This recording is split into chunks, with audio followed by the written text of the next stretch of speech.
Hi, we welcome you back today. We are excited to bring to you what we think has been one of the key factors to our success.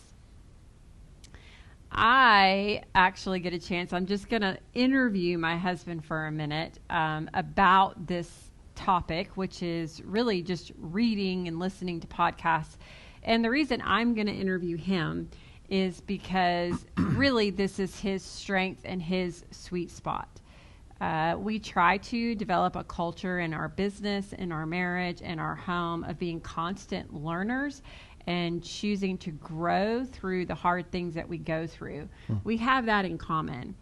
But my husband by far outperforms me when it comes to reading or listening to podcasts. And so I'm going to take a little time today to just ask him a few questions about how and why and what, so that you as a listener can learn a little bit more about how to also improve in this area. So I'm going to ask you, love, tell us why. Why is it that you are passionate about learning through books and podcasts? There's a lot of reasons. Can I give you a lot of reasons? Sure. I'm passionate about it. I mean, we met at 19. And I say this all the time, so I don't think it's going to make you blush now. But, when I first met Heather, I really felt like she was out of my league. I didn't feel like I was good enough for her. And that was a time in my life when I really did start reading and listening to cassette tapes and all that sort of stuff back in those days because I wanted to be better. I felt like you deserved it, and I wanted you. And so I felt like if I was going to be worthy of her, I needed to be better. And that's why I do it. Another why is, our first pregnancy ended in a miscarriage. And when we got pregnant with our second pregnancy, which is now our oldest son, I remember being in the room when we saw the ultrasound and I saw his skeleton. And, we never got that far with the first pregnancy. And when I saw that skeleton, I actually said out loud, I'm not good enough for this kid. Like, I need to be better. If I'm going to be this kid's father, he's going to be pretty amazing. He needs a pretty amazing father. And it upped my game even more. So there's just moments like that in my life where it's just triggered me to want to be better. But I'd say one of the maybe the most compelling reason why I listen to podcasts so voraciously is I like who I'm becoming by doing it. I started doing it, and initially it was like I felt different around people. I felt different in my daily life, and then before I knew it, like I was very clear that I was different. I didn't just feel it; I could see that I was different. And even now, like we constantly have conversations right now where I'm saying, you know what? I think that 10 years ago I couldn't have handled that conversation. I have no doubt in my mind I'm able to handle it because of availing myself of others' wisdom. Mm-hmm. So I like who I'm becoming, and that's it keeps pushing me to do it. Yeah. So when do you read or when do you listen to podcasts? So, reading, you really want to answer that question? Mm-hmm. I joke that one day I'm going to write a book called Poop and Get Rich, because while I'm sitting there, I read. That's when I do it. I know that like we went on a vacation with the family recently. I read 2 books that week. Right. You read a lot late at night. I do read a lot late at night. I'm just, to me, I just do it. The podcast, though, I really listen. I listen in my car. There's times I need to listen to music and kind of pick myself up with some music, but most of the time I'm in my truck. I'm driving around listening to a podcast. I know that sometimes it does annoy my family because I listen to podcasts at 2x. And so I know that when they're in a truck, we probably need to listen to music because 2x is just too fast for them to hear it. But I've got a lot I need to hear. And so I listen to them at 2x. And I listen to them when I'm driving around or if I'm in my office and I'm doing work that's not on the phone. Maybe I'm responding to some emails or maybe I'm thinking through an agenda for an upcoming meeting that we're doing. I'll probably have podcasts on during that time and just kind of listen during that as well. And when I'm working out, I like listening to music, but when I'm doing my treadmill workout, my cardio, I'm listening to podcasts during that. How do you get yourself through like these really big, thick books? I mean, and honestly, I don't know that I've ever actually asked you this question, because sometimes I'll share with people how I can feel anxiety when I look at a big, thick book. I mean, it like I'm repelled from that because it scares me. But I love to. I've learned that if I read in smaller bits, and it's sometimes, and obviously a big book, it's just smaller bits, but still for me, that almost feels insurmountable. What is it with you, and how do you get through a big book? One page at a time is the simple answer. But listen, I at one point I was reading and I was writing all the books down because I was holding myself accountable to reading X amount of books a year. I don't do my book list anymore. You know, I'm no longer in elementary school. I'm not turning that in for a grade or anything like that. So what I mean is, like, I'm not reading to impress anybody. I'm not reading to say, I read this big, thick book. Look at me. I'm so amazing. That's not why I'm reading it. I'm reading for my own efficacy. Is that the word? I'm reading for my own buildup, for my own benefit. And so when I'm reading a book, if I'm into it, if I'm getting into the book a bit and I realize, gosh, this book is boring. I hate this book. Like, I'm not getting anything from it. I'll set it aside and pick up something else and start reading it. I'm not going to force myself to read something that I don't want to read. Again, I graduated. I'm out. Like, I don't have to read that book if I don't want to. I'm reading it for my benefit. I recently finished a book on Martin Luther written by Eric Metaxas, and that's a big, thick book. It's one of these, huge books. And listen, that took me like a year to read. Because I read for a bit, and I kind of started getting bogged down in some details, and my mind I was just getting distracted, and I found when I was reading, I wasn't focusing on what I was reading, and I was like, I need to bring something else in right now and read it. And I would read a little quick book, and that was a good book, and I'd go back to the bigger book again, and I'm constantly reading like 5 or 6 books at a time, because I feel like when I'm reading, it is really easy for my mind to wander. I don't know that I'm ADD or ADHD, but I probably have I definitely have some signs of it. And so it shows up when I'm reading. Like I'll lose interest, and I'm constantly reading 5 or 6 books at a time. Yeah, but it's interesting actually when you're talking about that Martin Luther book that you just finished, because you finished it while we were on spring break. And so then he was sparking conversation in the family with the kids and even with my dad, and we ended up talking quite a bit about Martin Luther's life, the good and the bad, and even some of the ugly. And it was interesting, like our 6th grade son had just studied Martin Luther at school, so he had a lot of input and really enjoyed your comments and enjoyed engaging in the conversation. But I'm highlighting this for those of you that may be listening that are maybe more in the category of me or my son, because he's also expressed, though, a lot of concern and frustration because he has an older brother, and he can see all the books they've been reading, and he feels really overwhelmed at the thought that he's going to have to do all of that reading, even though he really enjoys the comprehension side and the discussion side. But he does have a learning difference, and we've discovered that we have some learning differences in the family.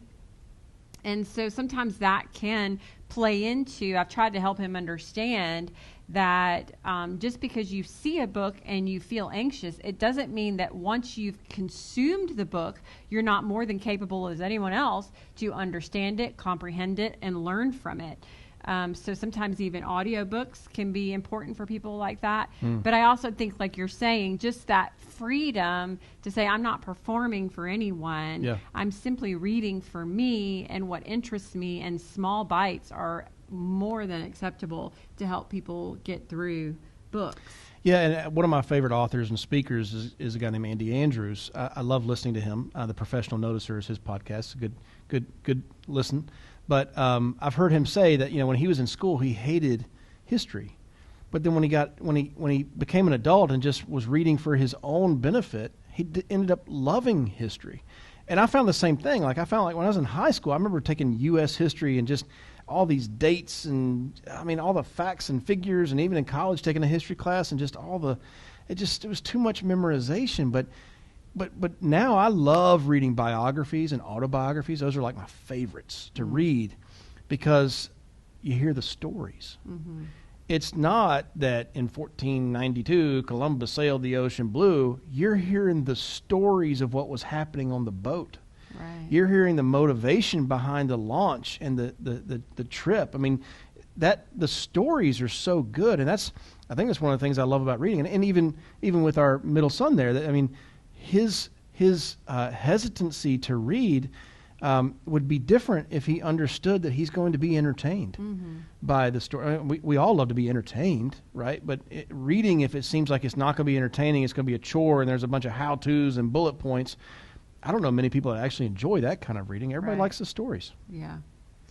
And did we already talk about the podcasts and how you listen to those in the car? You talked about how you listen to those at 2X. I do. I listen to them at 2X, and I actually found some comfort in knowing that some of the people I listen to do the same thing. I was like, oh. So I just realized there's so much information I want to devour. I want to be better faster. Mm-hmm. Does that make sense? And so whatever way I can get through things faster, I feel like I will. And so I started listening to podcasts at 1.5 speed. I started at 1, and I was like, that guy's talking too slow. Get to the point faster. So I listened at 1.5, which is tolerable for most people, 1.5. And it just gets you through, a little bit faster, 50% faster, right? Well, then I just switched up and started going 2X. And at first it was like hyper speed. And maybe you're listening to our podcast right now, and you're like, Fitz, I can't listen to you at 2X. I've had people tell me that. Like, I can't listen to you at 2X. You talk too fast. And 2X is like, shoo!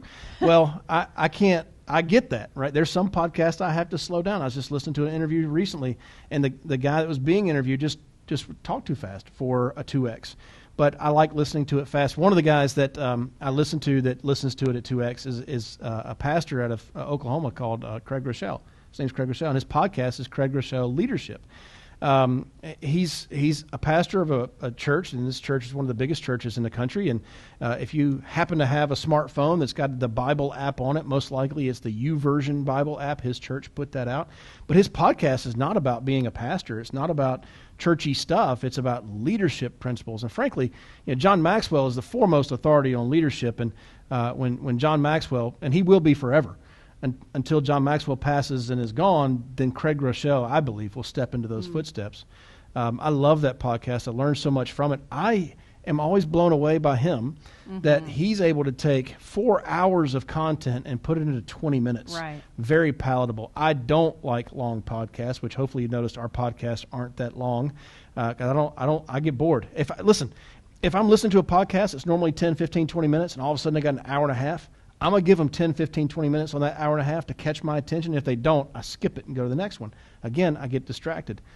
Another podcast I love is How I Built This by Guy Raz. It's put out by NPR. And Guy Raz, I think he went to Harvard Business School. And he's an intelligent guy in and of himself.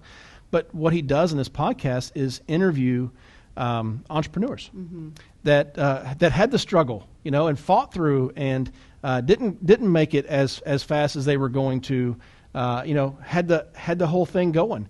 I like listening to it because I like knowing I'm not actually alone in this fight. It's not, I'm not the only one trying to build a business, and I don't win every day. And it's just comforting to hear that. It's comforting to hear this billionaire at one point was living in his parents' basement, his in-laws' basement, trying to build the business. I love that kind of story. Yes.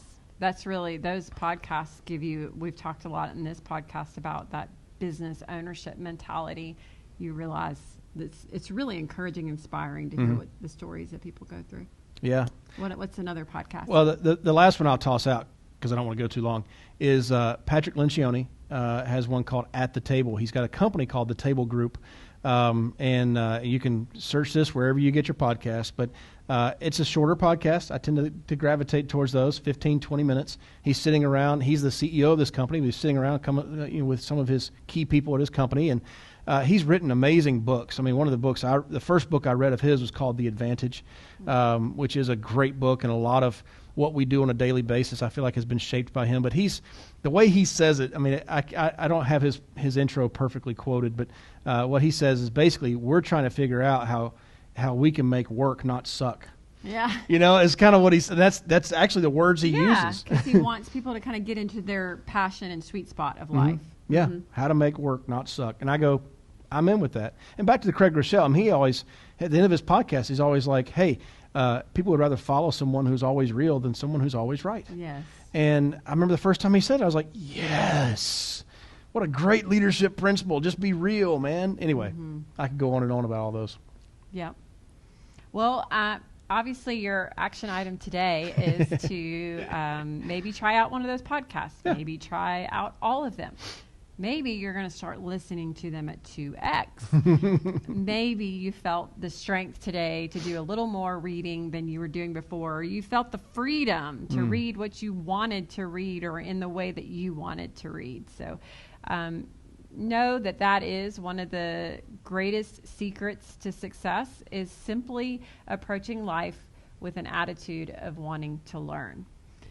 So we are so glad that you chose to be with us today, and we look forward to hearing stories. Hey, we want to know if there is something else that we can talk about, a topic of interest that we have not covered yet, or a question. Maybe something we covered you want us to go deeper on. Yes, a deeper dive into a topic. So good. Send an email, fitz@fitzgroup.org. Not .com. O-R-G. O-R-G. Org. F-I-T-Z, fitz@fitzgroup.org, and we'll do our best to add it into our lineup. Yep. Hey, you know what? Now that you know. You know. You know.